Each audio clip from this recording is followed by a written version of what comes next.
I won't forget that morning, not if I live to be 100. I counted the men as they marched out of the yard. They'd hardly slept for weeks.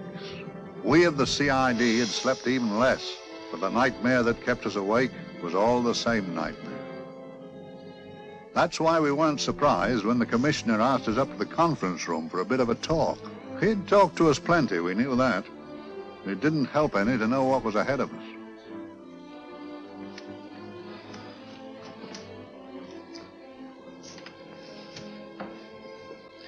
Must we have that window open, Gregson? Oh, shut it if you want to.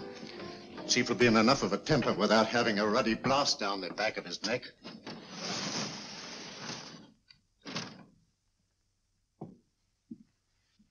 Gentlemen, the commissioner. Stuffy in here. Be seated, won't you? Gentlemen, if you wish to know what able men you are, read any of the works of popular fiction that glamorize your achievements, but don't, I beg of you, read the daily papers.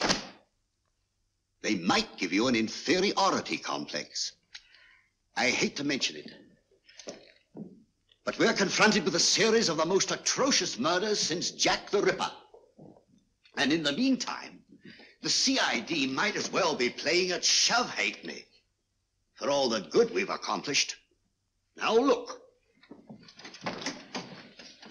Here, here, and here. Each of these red flags scattered through the city stands for a woman brutally murdered, a woman's terror, a woman's death agony. These are no ordinary crimes. These are the works of a fiend who kills first and mutilates afterwards. A ghoul who hacks off a part of his victim body and carries it away with him, a loathsome souvenir of his butchery. 3 women murdered so far, and you haven't turned in one clue. You haven't given me one lead. Here you sit and wait for news of a 4th victim, with your arms folded.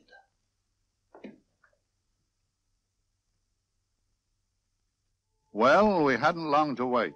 It was down Lambeth Way where a young woman was hurrying home late last night. She saw something and stopped. It was a constable. He spoke to her and he walked along with her, just in case. He saw her go down the stairway to the basement lodging where she lived. We can only surmise what happened after that.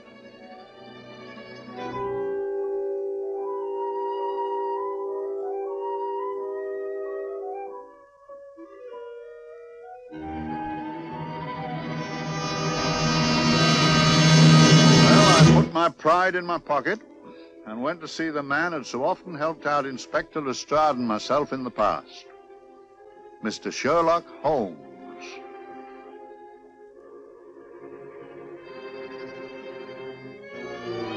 If ever a man needed help, I did.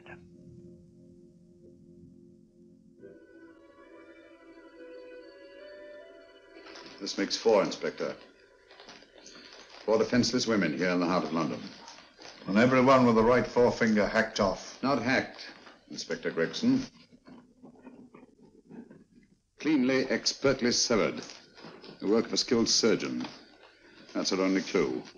Much about the age of my sister's girl. Is there no way of stopping this, Mr. Holmes? Yes. There's a way, somehow. The fiend that did this. I promise. I promise. We've nothing to go on. That's the rotten part of it.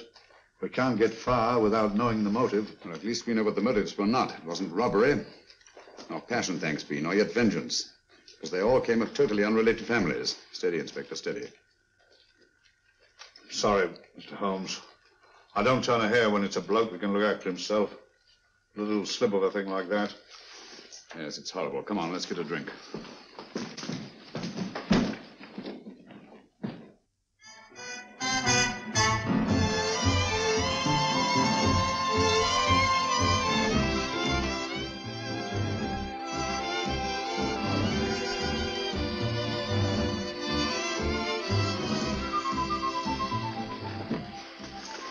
Good evening, Mr. Holmes. Good evening, Vincent. Whiskey and soda, please, and a double for my friend here, Inspector Gregson. Very good, sir. Make mine Irish. Decent of you to give me a hand with this thing, Mr. Holmes. Always a pleasure to be of help to Scotland Yard, Inspector. Little out of my line, looking for a maniac who murders just for the fun of the thing. Or perhaps just to get a human finger. In all 4 cases, the murderer risked capture by stopping to secure a finger. Wonder what for? Who knows? He's just a madman. Perhaps there's method in his madness. If we could just trace those missing fingers. If we could just drain the English Channel, we might find a penny. Huh? Oh, thank you. You may keep those, Mr. Holmes. Thank you.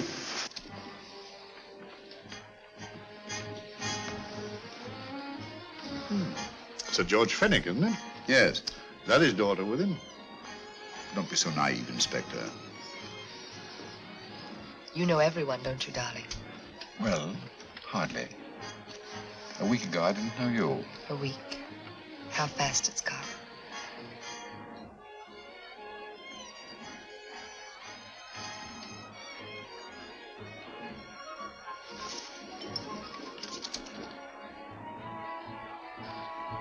I collect these things. How very quaint of you. Shall we go? Yes.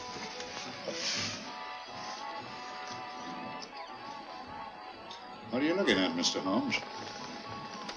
Looking at a very handsome woman. Not born to the purple, but giving an excellent imitation. Would you like to come to my flat for a nightcap? Lovely idea. Yes, isn't it?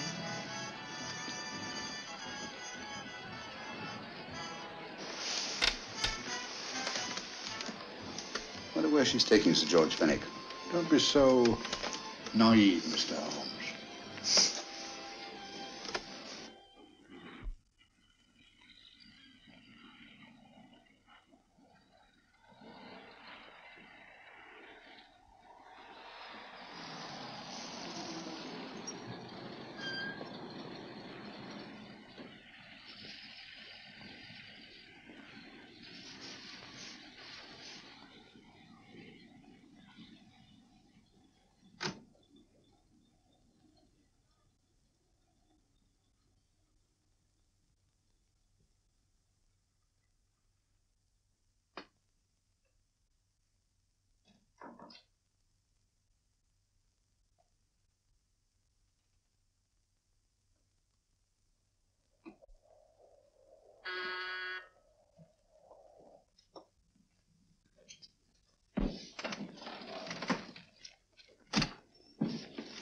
Good evening, Mum. Hello, Grandon. Any messages? No, Mum.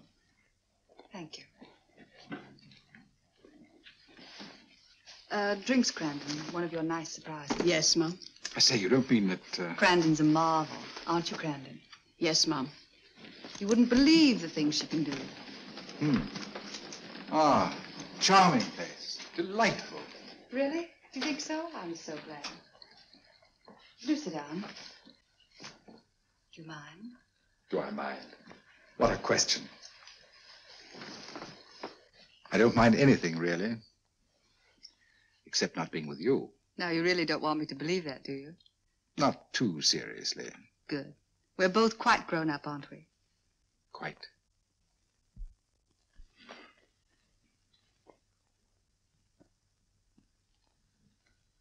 You're a treasure, Grandon.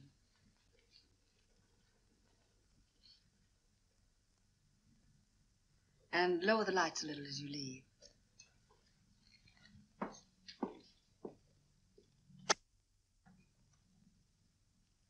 I prefer a more flattering light. In any light, you'd be... Would I? And don't you know it? Perhaps I do.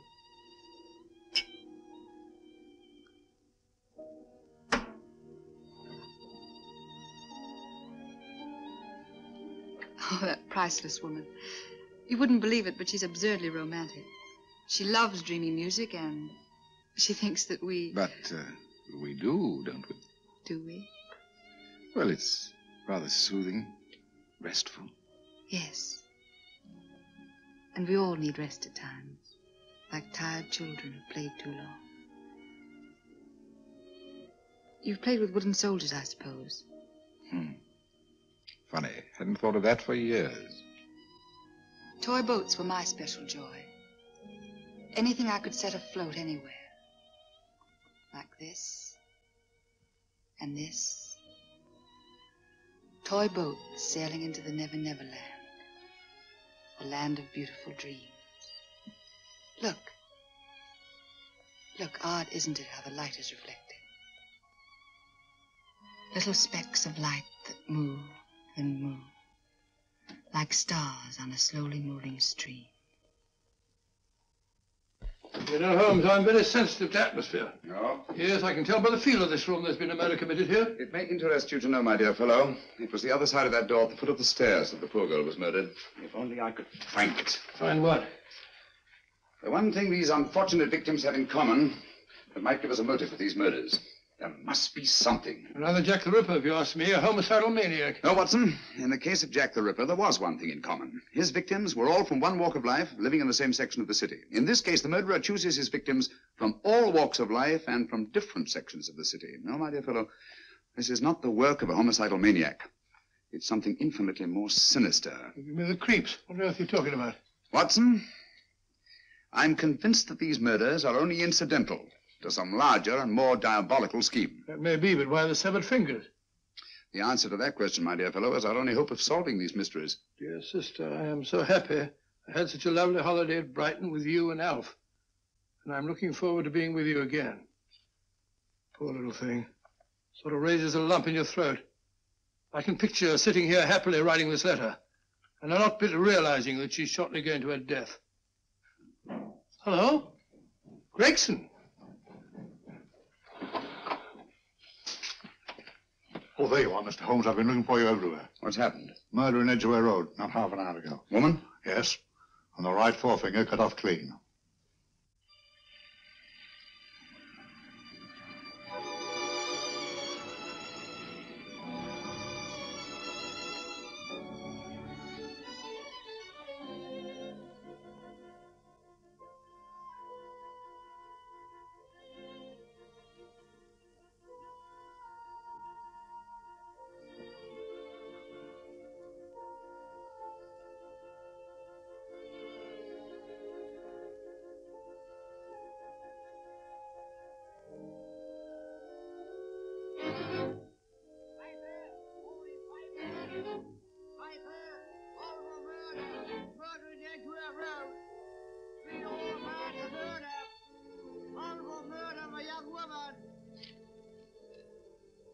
Get your paper!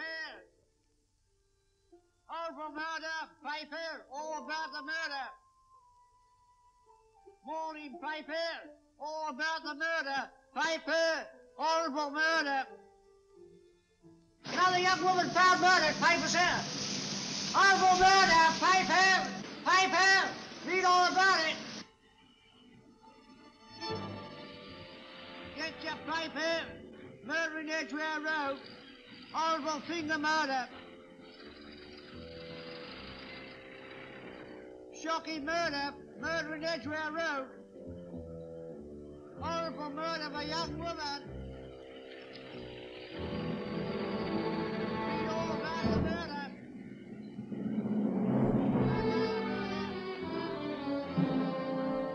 Only fancy, Mum. There's been another of those horrible murders. Dear, dear, how shocking. Yes, Mum. I really don't feel quite safe here myself. Oh, dear.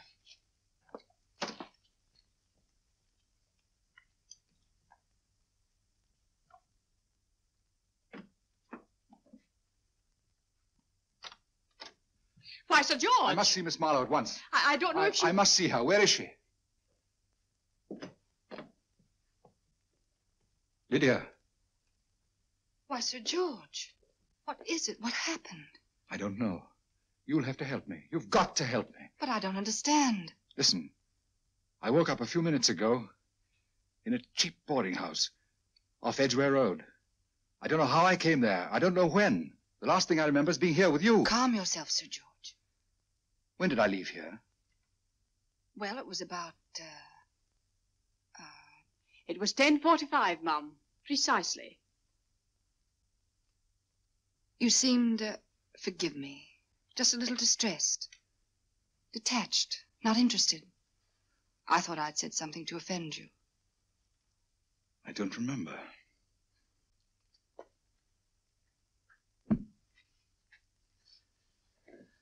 I can't remember. Tell me, has this happened to you before? Before? Well, there is such a thing as amnesia, you know. If it was 10:45 when I left you, it was 9 this morning when I woke. Over 10 hours lost.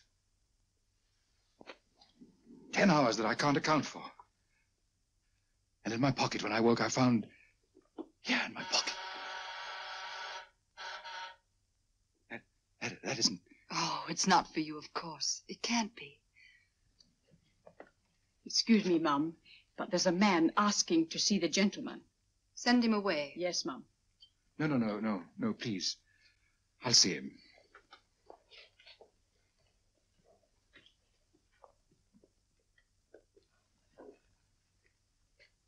Well? Delightful room. Not much like the place you woke up in this morning. You followed me here? Yes. Are you a detective? Oh, no. Quite the contrary. Don't be afraid, Sir George. You know my name? Oh, yes. A very old and highly honored name. And being the bearer of such a name, and also a very wealthy man, I thought you might care to possess yourself of this trifle. Rather than let it fall into the hands of the police. It is yours, if I'm not mistaken. The initials, GF. Where did you get this? It came out of your pocket. I saw it fall, but you never noticed. You were very busy, bending over something with a knife. Then you put something in your pocket.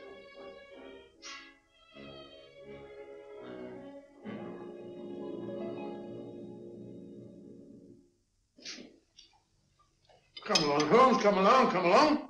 How many more times must I tell you? You're missing a treat. This is delicious. Little jam tarts to follow. Aren't you tempted? You and your flesh pots. They tell me that fish is good for the brain. Brains haven't any. You realize that a whole day and a night have gone by since that bestial affair in Edgware Road? I'm as much in the dark as ever.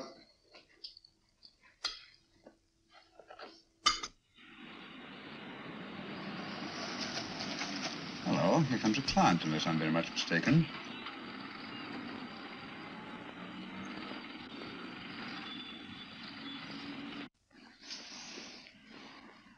Hello, attractive. Very attractive.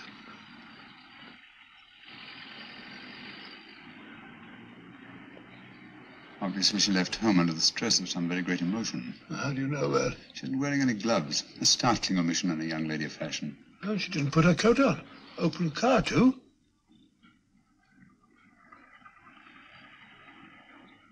Furthermore, there's something in that bag she wants to show me. What makes you say that? The bag doesn't match her dress, indicating it was picked for size rather than style, to accommodate some bulky object. You amaze me, Holmes. What do you mention, my dear fellow?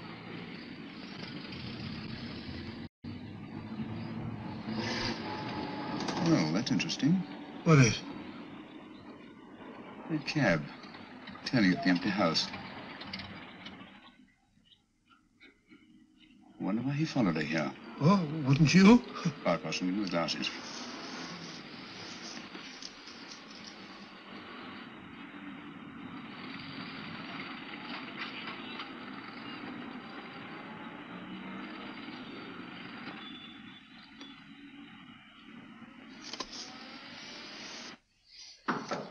Well, we shall soon know. Yes, Mrs. Hudson? It's a young lady, sir. Most urgent. Ask her to come in. Go right in, miss. Mr. Holmes? Yes, this is my friend, Dr. Watson. How do you do? How do you do? Mr. Holmes, you must excuse me, please. Yes, well, won't you sit down? Come along. May I? It's quite all right. Thank you.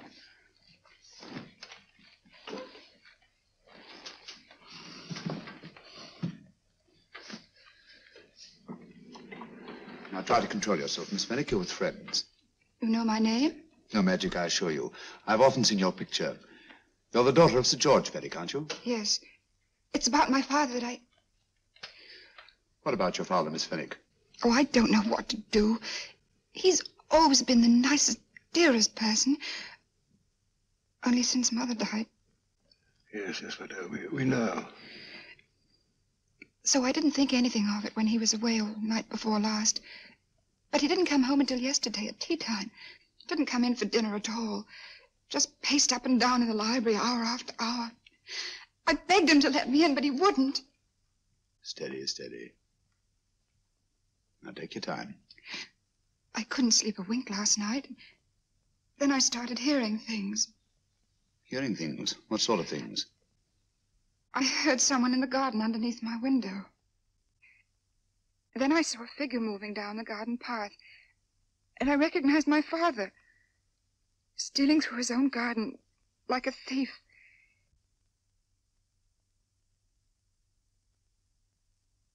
He had a spade in his hand, and he stopped by the greenhouse where he started to dig. This morning, at daybreak, I stole out into the garden and found this.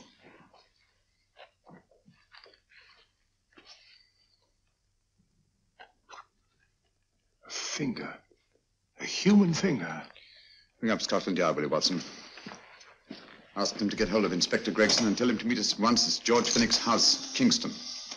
Operator, get me Scotland Yard quick. Where's my father, Norris? He's still in the library, miss. Thank you. We'll see him right away. Will you come with me, please? Thank you. I got your message, Mr. Holmes. Yes, indeed. Dad, may I come in? Dad. It's funny. He doesn't answer. Do you mind? Please do. Thank you. Watson, quick. Oh, Come along, my dear. no. Take charge, Miss Fenwick, please. Sorry, sir. Now, miss, please. Please come along with me.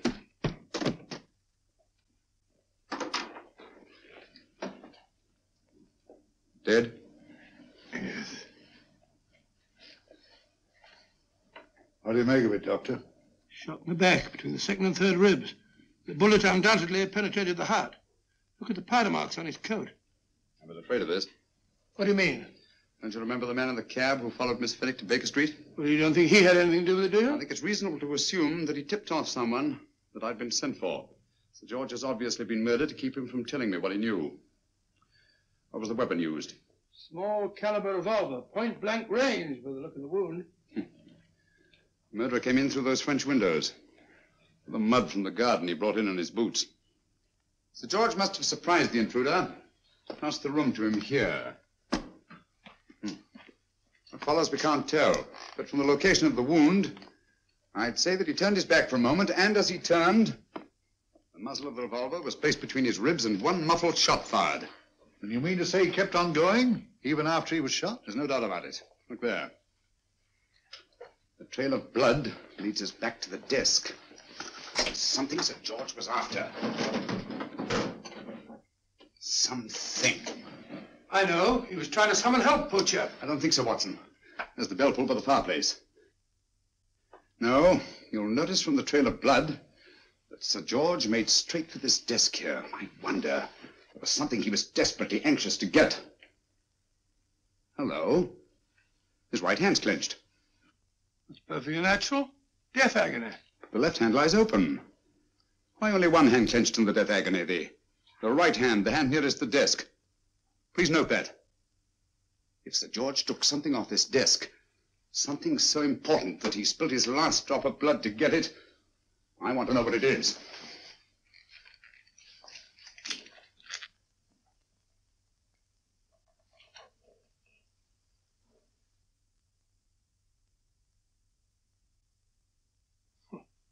Nothing but an ordinary match folder. Where does that lead us? I imagine it's something very important, Gregson. This match folder's from Pembroke House. Why shouldn't it be? He was there, you know. We saw him yesterday. Yes, but the effort he made after he was shot to get hold of this match folder. It's just possible he wanted someone to remember Pembroke House. He may have wished to recall it to someone who saw him there. Someone who, like ourselves, saw him with a woman.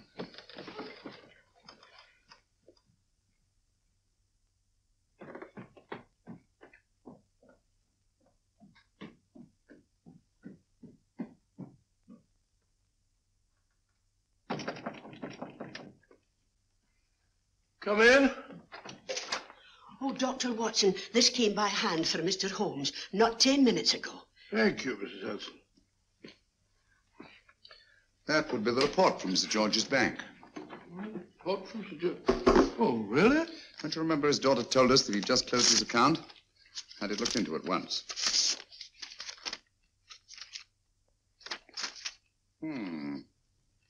He drew out his entire balance in cash, nearly £10,000, yesterday, just after that young woman was murdered. What does that suggest to you, Watson? That he paid it out to someone. Precisely. I smell the faint, sweet odor of blackmail. You don't think he paid it out to someone who saw him murder the McLean woman? Sir George never murdered anyone. But he did have that woman's finger, and he empty did have and pay out a lot of cash. That's the terrifying part about blackmail, Watson. The victim is afraid to fight the accusation, no matter how false.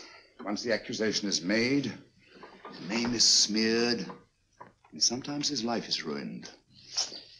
Well, Sir George didn't commit these murders. What fiend did? I rather think they're not the work of any one man. Oh, come, Holmes. You don't expect me to believe there's a whole organization going about killing people and chopping off their fingers. No, it's possible, quite possible. Well, whoever's behind all this thing must be out of his mind. On the contrary, my dear fellow, if my assumptions are correct, this little scheme has behind it the most brilliant and ruthless intellect the world has ever known. You don't mean Professor Moriarty? I do. Oh, steady, Holmes. You've got him on the brain. This is the third time in as many months you've suspected him of unsolved crimes. He's dead, you know. Is he? Is he? You know he is. He was hanged in Montevideo, well, over a year ago. I know that someone was hanged in Montevideo under that name. But I'll stake my reputation that Moriarty is alive and here, now in London. Hello? Yes, but Dr. Watson, wait a minute. Me? Oh, yes? This is Dr. Watson speaking. No, I'm afraid I've retired. I don't practice anymore. What? Oh, that's a different thing. An emergency case. Well, just a minute. Yes? Yes, well, see she's not moved. Remember that? Don't touch her till I get there. Fractured case in McCardle's Mews. Heavy woman. 14 stone. Look at dust. 14 stone. Just the sort of person who would hoist herself up on a stool to feed the canary. There ought to be a law against fat people keeping little dicky birds. Well, so long, old man. I shan't be very long. Haven't used that bag since I brought little Amelia. What's her name in the world?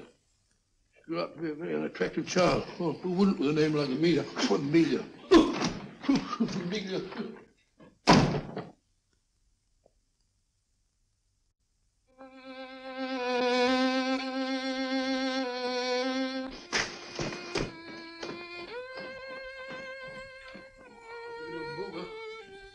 People so stupid about accidents.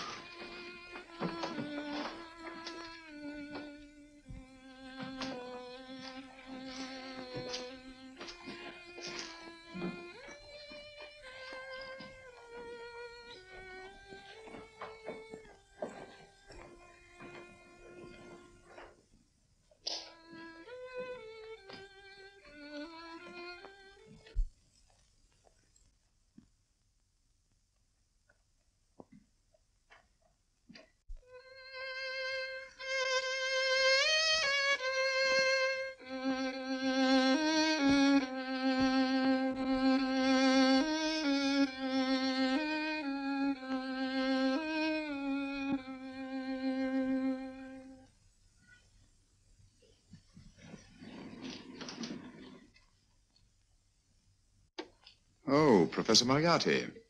Not that I wish to appear inquisitive, but to what am I indebted for the pleasure of this visit? Scotland Yard will be interested. It's very convenient for me to have Scotland Yard think that I'm still dead in Montevideo.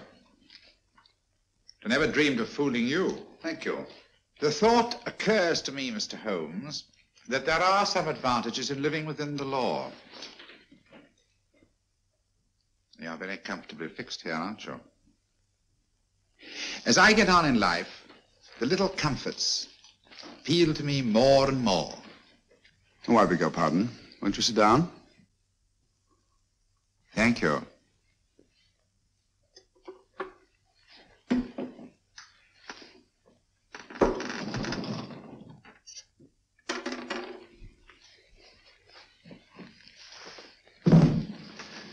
And now, Professor Moriarty, what can I do for you? Everything that I have to say to you has already crossed your mind.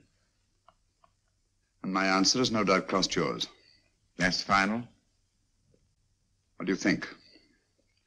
I shall not rest until you are hanged for the finger murders. You've no proof, you know. No, not a shred. But I have you. I could turn you over to the police here and now. You could. But if you did, you'd never see Dr. Watson again. Oh, the telephone call. Quite. I rather assumed you had taken some such precaution. Or I should have snatched up a revolver and indulged in a fit of heroics when you came in. Very smart, aren't you? Not smart enough. Or I should have anticipated you. But if any harm comes to Dr. Watson, I shall seek you out. I shall not rest until I find you, and when I do... No harm will come to Dr. Watson this time.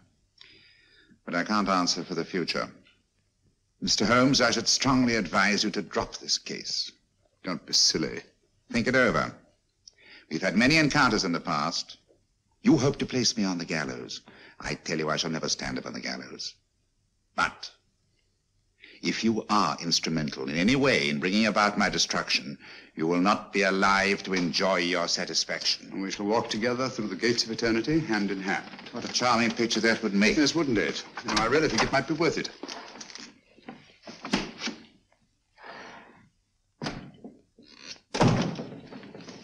Shoelaces, Governor? Tuppence a pair. And strong enough to hang yourself. How many more times must I tell you I don't want your filthy shoelaces or your company? Shoelaces, Governor? Blasted impertinence. Run along, my good man, or I'll give you in charge. Shoelaces, Governor? Shoelaces, Governor? Help a poor bloke. What's only got one arm? Any luck with Mr. Holmes? You can read his obituary in tomorrow's papers.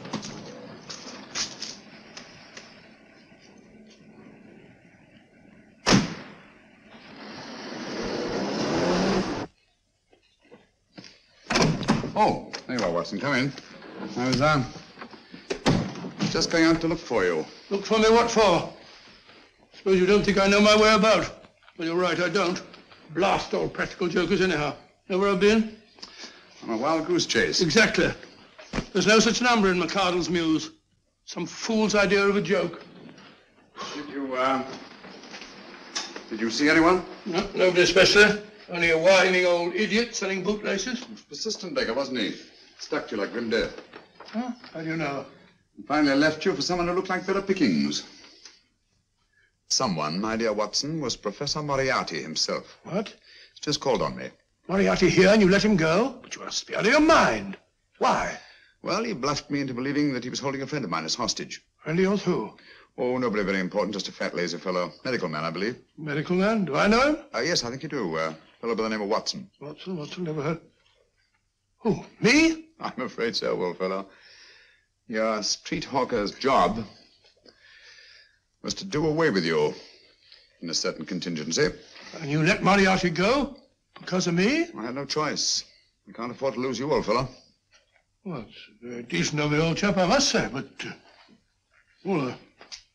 I wish you'd nabbed him. We shall, never fear.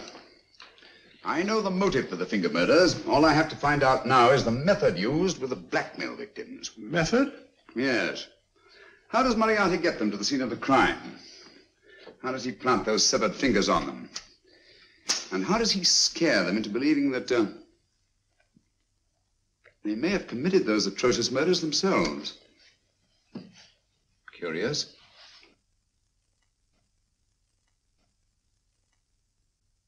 Very curious. Huh? Curious? What's curious? That window in the empty house across the street. First floor front. Huh? What's wrong with it? It's open. Why shouldn't it be open? Well, it wasn't open half an hour ago. I'll stake my life on that. Oh, it's not our business. Let it stay open. I wonder if you'd go over, old fellow, and see what's the matter. Oh, trespassing. Against the law. Very well, I'll go myself. Oh, well, if you're going to put it like that, ridiculous waste of time. Going about shutting windows at this hour of the night. Here, you better take this torch. Well, take what? Dignified job for a doctor. Dr. Watson, the torchbearer. And what do you propose to do? Sit in a comfortable chair, I suppose, and read a good book? That's a very good idea. Yes, very good idea.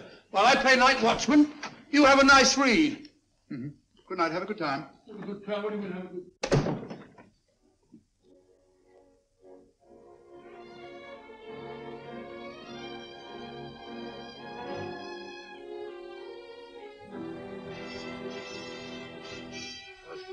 I've done everything.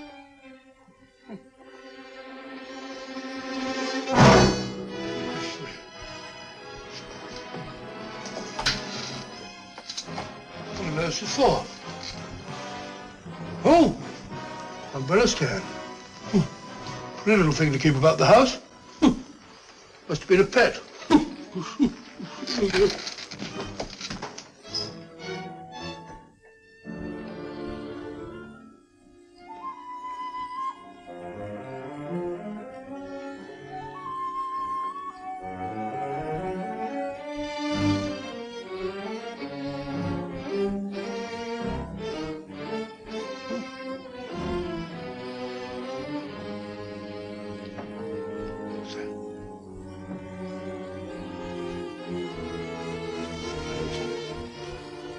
Rat rubber.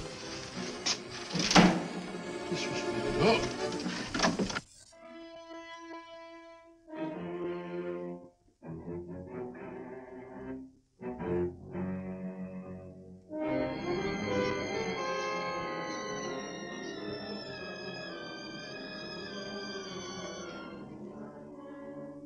While he sits comfortably reading a book.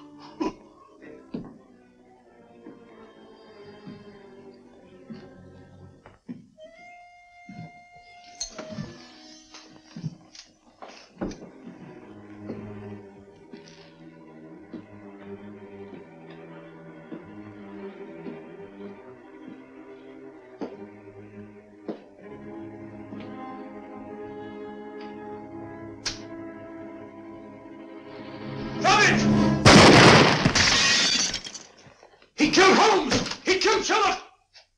Watson. You? But I saw him shoot you a second ago. Not me, my dear fellow. Merely the bust of Julius Caesar. Incidentally, you may have noticed that all through the ages, prominent men have prominent noses. Oh, I'm afraid we're in for terrible trouble again with Mrs. Hudson. Window smashed, plaster all over the floor. Get up, you.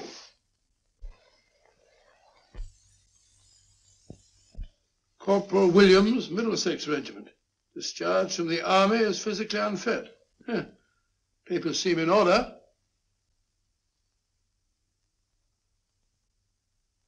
Now, Corporal Williams, you've seen service in the Far East, haven't you? The East? I thought so. Look at his complexion, Watson. Yellow as saffron. He's been taking Atabrine. Cure for malaria. Sniper, aren't you? Sniper.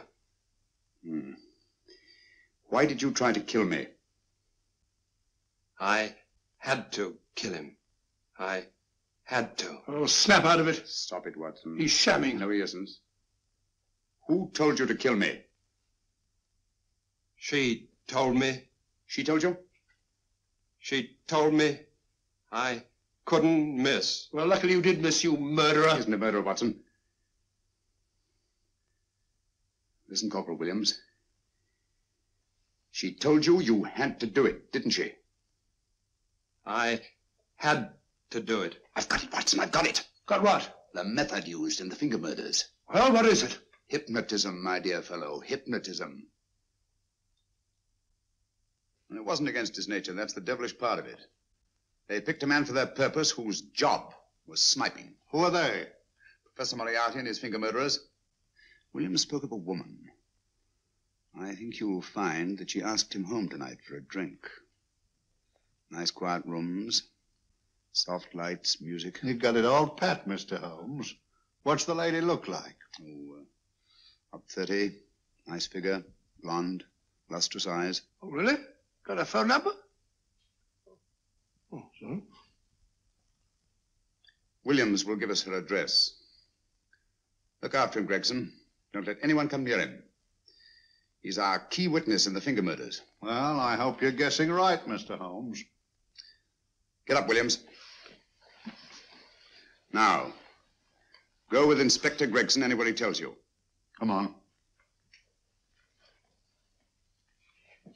Yeah. Ring me as soon as he comes to himself, will you? I will. Good night, gentlemen. Good night. Well, if you believe that fellow Williams was hypnotized, I suppose you think Sir George Fenwick was hypnotized too. Yes, I'm quite sure of it. Have a cup of tea? Thanks, old boy. Nothing to eat. Well, why didn't these people make Sir George do the murder himself? Because they didn't want to get him hanged. They wanted to blackmail him. Well, who do you think the actual murderer is? One of Moriarty's gang. A diabolically simple technique. Kill a woman. Yes, but why cut off the fingers? My dear fellow, don't you understand? The severed finger is what links the blackmail victim to the murder. He wakes, finds the grisly thing in his pocket. He doesn't know how it got there. He's no idea that he's been hypnotized. For all he knows, he may have committed the atrocious crime during some dreadful lapse of sanity.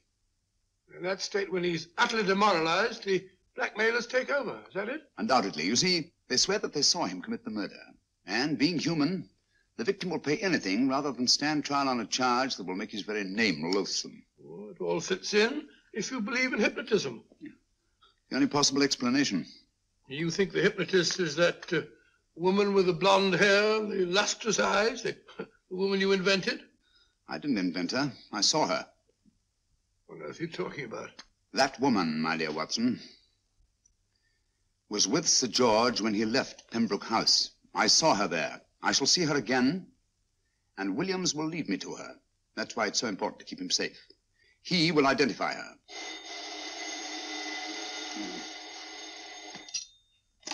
Hello? Yes? Inspector Gregson? What? I'll get every constable in the district.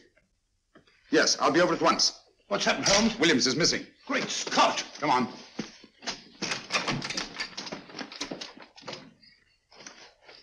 Lorry crashed into Gregson's car. During the confusion, Williams disappeared. Escaped, eh? No, kidnapped. To keep him from talking when he came to. You don't think that Moriarty... With Moriarty? Anything is possible.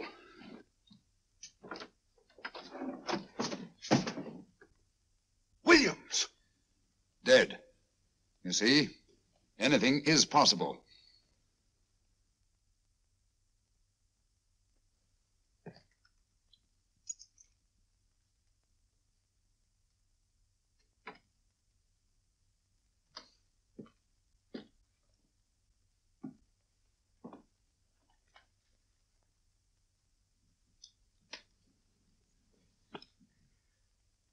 Oh, good morning, Professor Moriarty.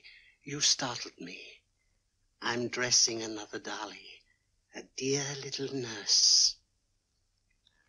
Is there anything wrong with your finger? Just a splinter. Nasty thing, splinters. Most trying. One can't be too careful, but I'll get it out for you. I have the very instrument to help you. Sharp enough to split a hair. Put those tools away until they're needed. But they're not tools, sir. They're instruments. Put them away. Is Lydia in? Yes. But really, you should let me. Get dressed. Holmes and Watson just left Baker Street for the Mesmer Club. Mesmer Club? The meeting place of all the top hypnotists in London. Do you suppose that Mr. Holmes is onto our method? If he suspects, it's merely a suspicion. It's our business to see that it ends there. I hope you're right. Williams passed away before he could talk, remember? What do you want me to do? Go to the Mesmer Club, meet Holmes, and induce him to come back here. Isn't that a bit dangerous? Every meeting with Sherlock Holmes is potentially dangerous. However, you say he didn't see your face at Pembroke House. And how would you suggest I get Mr. Holmes to accompany me here? Kidnap him? Oh, no. Holmes has one weakness, his insatiable curiosity. If you can arouse that, you can lead him anywhere. It's up to you to take advantage of any opportunity that may arise. This way, please, gentlemen. I'll tell Dr. Onslow that you're here. Thank you. This is the Mesmer Club. If you ask me, hypnotism is a lot of mumbo-jumbo. Oh, come now, Watson. As a medical man, you must admit that hypnotism has its place in modern science. That may be, but 90% of hypnotists are crooks of the worst kind. Nothing more than a lot of charlatans exploiting weak-willed morons. Ah, Dr. Onslow, I believe. Happy to meet you, Mr. Holmes. Your brother Mycroft suggested I might be of help to you. He's a valued member of our little group of charlatans and crooks. Oh, beg your pardon, sir. I didn't know you were listening. Behind the curtain. My friend, Dr. Watson. Oh, delighted. How do you do? I wonder now. You see, we're in the midst of a little experimental session at this very moment. If you'd care to join us. Oh, certainly, certainly. That'd be very instructive. Oh, well, will you follow me? Thank you. Why should I know somewhere behind the blasted curtain? In treating his patients. But today, the therapeutic value of hypnotism, as we now call it, is conceded by innumerable physicians. Especially is it of value in surgical cases where the administration of local or of general anesthetic is inadvisable. Inadvisable poppycock. Oh, sorry. For the sake of latecomers, I may say that I have placed this subject under profound hypnosis. In this condition, he can feel no pain, even under applications which normally would be excruciating. Excruciating? Excuse me, please. Carter, you are having a peaceful sleep. You feel nothing. Your arms and your hands are without sensation. Mowbray, the long needle.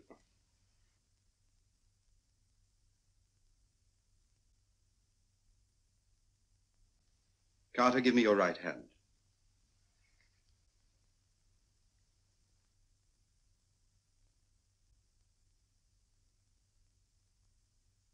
As you observe, the needle has been thrust completely through the subject's hand. No feeling, no pain. This lack of feeling is the one infallible test of profound hypnosis. Nonsense. Fellow's full of drugs. Oh, isn't he? Definitely not, Doctor. Wake up, Carter, wake up. You feel well and rested, remember. No pain anywhere. Wake up, wake up. I say, when are you going to begin? All through, Carter. Stand up. This way, sir.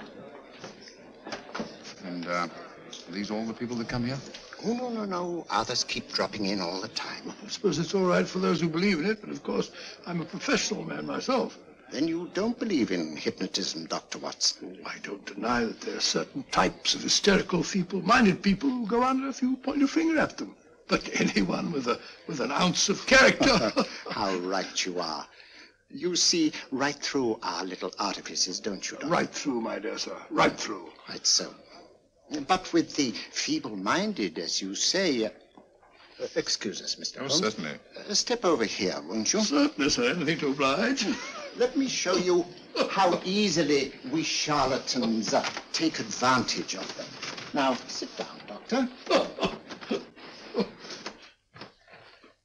Now, we set a thing like this in motion. It's wonderful, the attraction on the feeble-minded, of course. The continuous motion, if they just let themselves follow it. Of course, you could stare at it till doomsday, Dr. Watson, with no effect at all.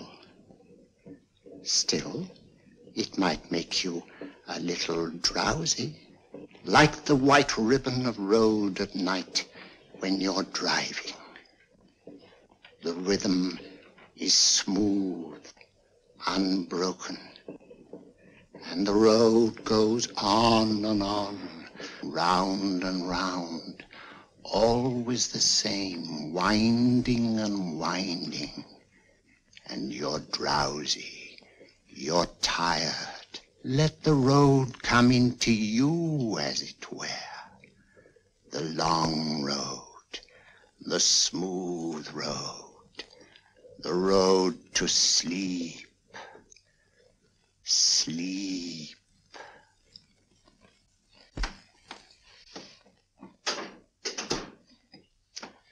Open your eyes. Stand up. Turn around. And now, Dr. Watson, you're on a holiday in Scotland. The country is amazingly beautiful. We're coming to a stream. It isn't deep. Better take your shoes and socks off.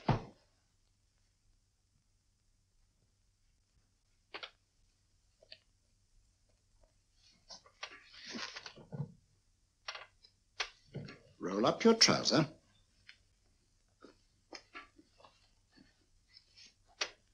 That will do. The other leg is waterproof. Turn around. Mind the pebbles.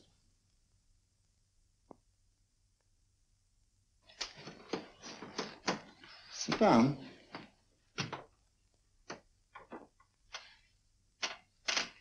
Wake up now.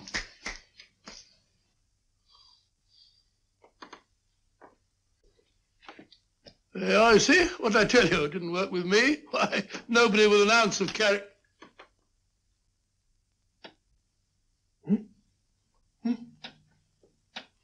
I think you'll need these.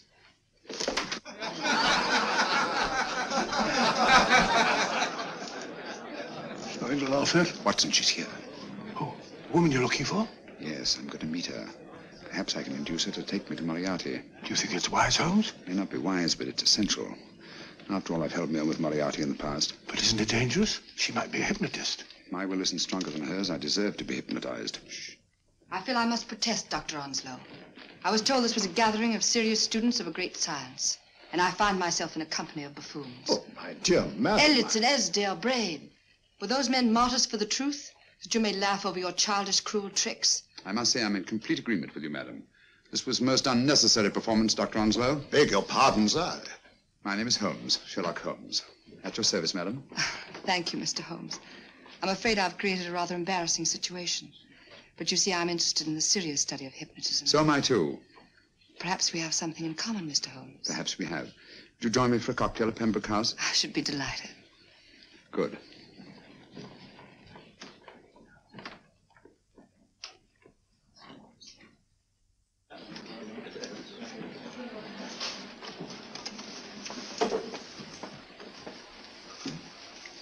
Thank you. I didn't know there was such a pleasant place in London. It was so nice of you to suggest our coming here. I thought a little pick-me-up would do us good. You mean you thought I looked... I like the way you look. Thank you. I suppose I did lose my head a little at the Mesmer Club.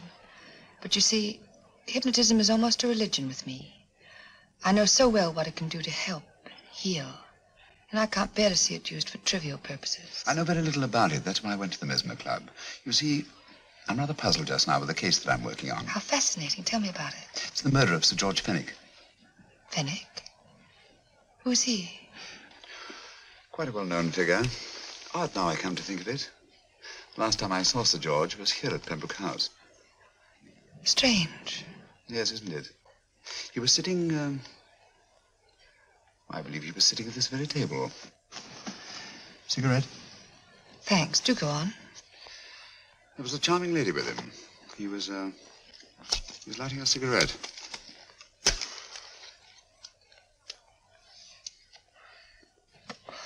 Charming. Did you see her face? No worse luck. Merely her back. How unenterprising of you. Yes, wasn't it? Afraid I'm getting a little older. I shouldn't say so. That's nice of you. Still, the first time in my life, I've got hold of a case that's beyond me. I'm actually losing sleep over it. You know, Mr. Holmes, I believe I could help you. Really? I should be very grateful. You're amused. Oh, merely skeptical. How would you go about it? I've used hypnotism more than once in healing. Not for profit. I'm not a professional. But I do think I could help you. If you'd care to... I can't think of a pleasanter experience.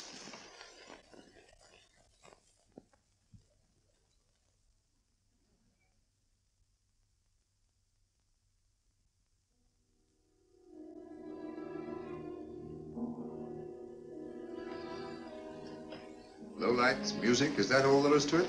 You must relax, Mr. Holmes. I'm afraid you're a rather difficult subject. So I thought perhaps a little help. Materia medica might be advisable. Drugs?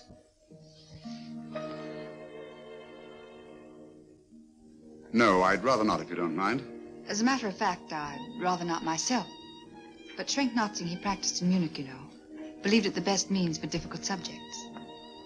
Do you mind? Well, as a matter of fact, I don't approve of sedatives. Just as you wish. We don't have to go on with this at all, you know. Wait a minute. Wait a minute. All right. I'll take a chance. It's really quite harmless. What is it? Cannabis japonica, an oriental soporific. You'll need water.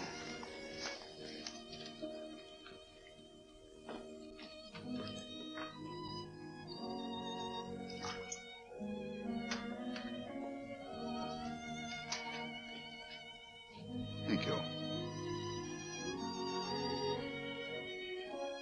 Now sit down, Mr.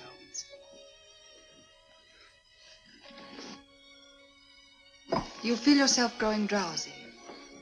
Don't fight it. Give in to it. Because you do want to sleep, you know.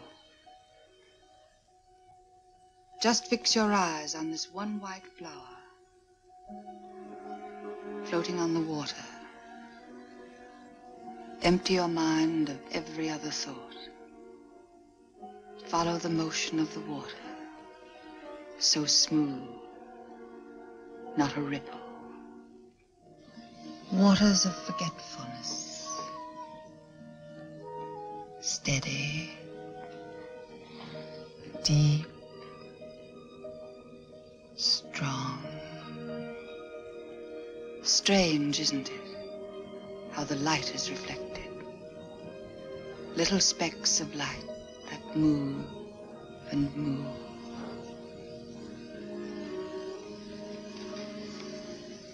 It's restful here. It's peaceful. It's friendly. And you're very close to finding what you're looking for. You'll find them soon now. The guilty ones. When you're rested, gentle waters closing over you. Steady, deep, strong, drawing you down, down, down.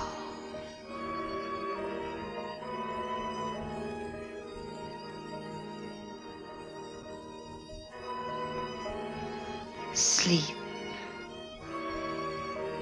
Sleep. Sleep.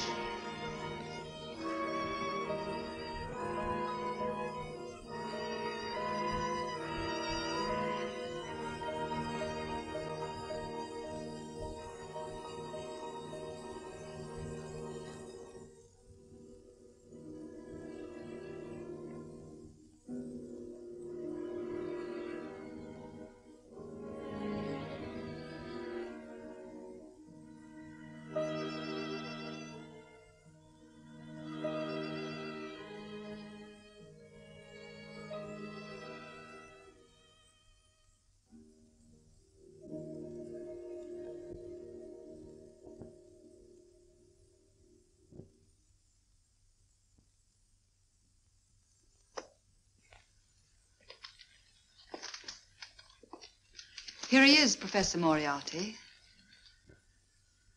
Stand up, Mr. Holmes.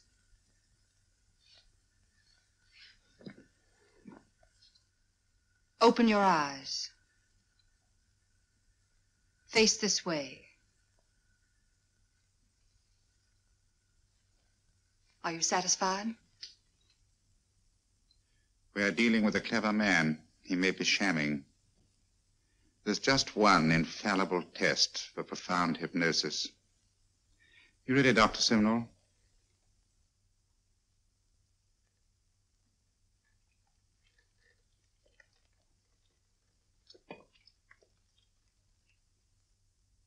That will do, Doctor. He couldn't fake insensibility to the knife. I congratulate you, Lydia. Turn round, Mr. Holmes. Now walk to the desk.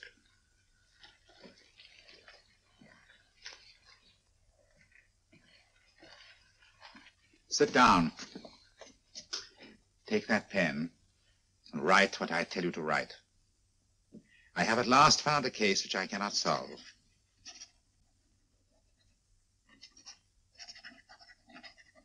I have outlived my usefulness.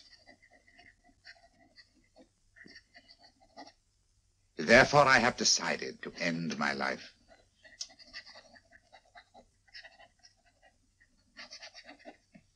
Sign your name.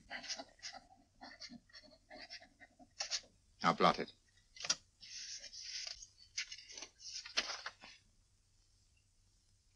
Fold it up and put it in your pocket. Come, Mr. Sherlock Holmes. Go out onto the terrace. But it won't look like suicide, sir. I'm sorry, but Mr. Holmes' injuries must all be self-inflicted. Let's walk a little, Mr. Holmes. It's so pleasant here in the garden. Just step up here onto the terrace. It's a nice, broad terrace.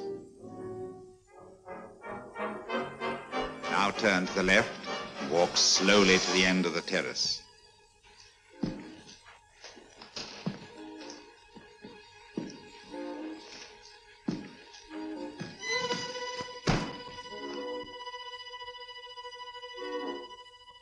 Don't stop. You must walk to the end, you know.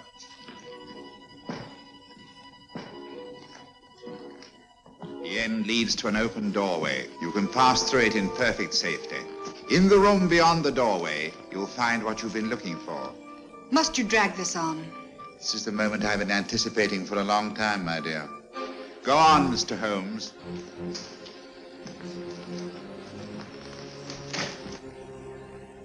Through the open doorway, you will find the man responsible for the finger murders and the death of Sir George Fenwick. Professor Moriarty. Holmes! Stand still. What a beautiful view, Watson. I'm quite enjoying it. No, you're not. You're hypnotized. You're under a spell. Stand still. Don't move. Steady, Holmes. Steady does it. Stand perfectly still where you are. Nonsense, Watson. You don't know what you're doing. Of course I know what I'm doing. You mean you're not hypnotized? Certainly not. Then get off the wall, you idiot. Oh, look out! Holmes! Oh, Dear fellow. What were you doing up there? Holding the fort until you arrived. What kept you? Well, I ran into a spot of trouble on my way to Scotland Yard.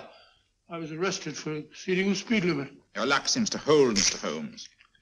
Well, I'd hardly call it luck, Professor. You see, I substituted a drug of my own for the one that this dear lady pressed on me. You are clever, aren't you? A drug that, although it leaves the subject conscious, renders him quite insensitive to pain. That accounted for my lack of reaction to Dr. Simnel's knife. Well, Gregson, quite an impressive haul. Even Inspector Lestrade himself couldn't have done any better. Thanks, Mr. Holmes. Take him away. All right, put her in the van.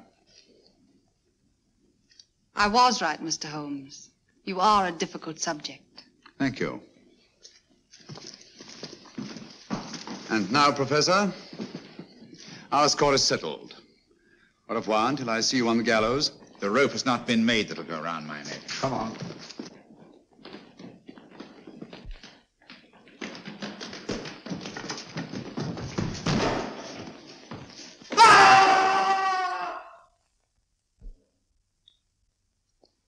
I'll take care of things, Mr. Holmes. Thank you, Inspector. Come on. An evil man, Holmes, but what a horrible death. Better than he deserved. What are you thinking of? I'm thinking of all the women who can come and go in safety in the streets of London tonight. Stars keep watch in their heavens. And in our own little way, we too, old friend, are privileged to watch over our city.